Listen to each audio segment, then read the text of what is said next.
actually look at for good staff when you're hiring? Like, because you obviously hire. Well, I don't hire. Well, but there is. You've got all your general stuff. Yeah. You know, you could check, like, what I'm looking at and what different people are looking at, it's going to be different, because you might be starting out and you're a young guy and you're recruiting young guys. You're not going to look at how long a guy stayed for a company. I look at like how long they've been at a company. That's good. I look at what they've achieved. Degrees?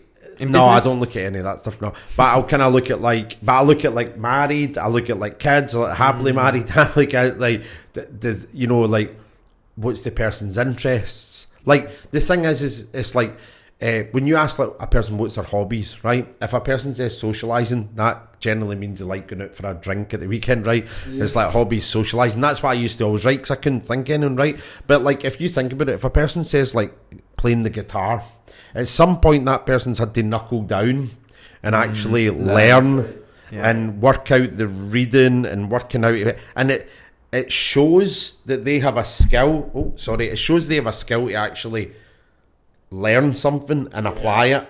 So if someone says like, you know, playing the ukulele and the guitar, and it's like, or some guy goes, you know, I'm at the chess club, or even if they say they go to some sort of club, again, it shows social interaction. What? Maybe not that. But again, they can go a couple of times a week. They go at a certain time. They're disciplined to have a schedule. They meet other people. Yeah. They might even have a position in the club.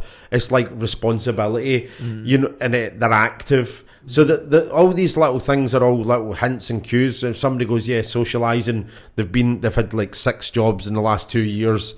You know, like. Yeah, that's a red flag. I remember seeing someone's CV and it was like 10 jobs in the past 5 years. You're like, and can have a reference to no. Yeah. Okay, so I've got another question. Go on, go for it. Something I've really always wanted to know is, I've worked in places. I also used to work for my dad, and my dad is a very nice guy, and he likes to help a lot of people. Mm-hmm. And what I've seen in the past, not just with him, but also with other owners of companies, is they don't know how to separate, you know, personal and business. Yeah. So it's like, you know, let's say if a guy is smashing it, you know, at work, but, you know, let's say his personal life, you know, he's not doing very well, or he's doing things that aren't the best. Would you have your attention on that at all? Or is it just like, you know, if he's doing great at work, then it's fine. Personal, I guess, we'll leave to the side. Like, obviously, I like to help a lot of people, but at the same time, I'm like, I don't know sometimes how to separate business, personal life. Do you know? Yeah, sure. Yeah. I mean, I think generally if somebody's not doing well in life, they don't really do well in their job, right? Unless they're maybe, I don't know, taking something or whatever. But I mean, I did have a guy who no, in fact, that's happened twice. I've had 2 of my top salespeople I've sacked. Really? Yeah. I meant, yeah. So and 2 of your top people. Yeah. Doing really well. Yeah. Stats. For them, their statistics were high. They sold a lot more. If I'm thinking of the one you think about, he was smashing it. I don't know, maybe, but there was definitely 2 guys, and one was like a sort of bully, and would like kick off if people touched his leads, and there was a real bit of a sort of animosity in there.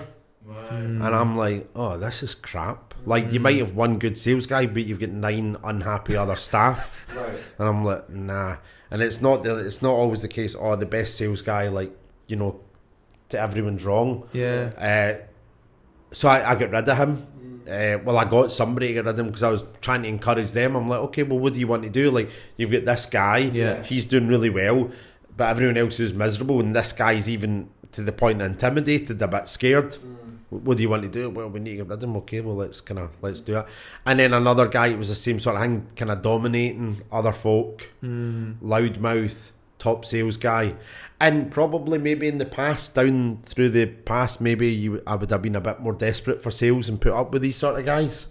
But now, through learning down through time, it's like, it's not worth it if there's too much disruption or unhappiness around a person, regardless of their performance, it's like see you later kind of thing. Yeah.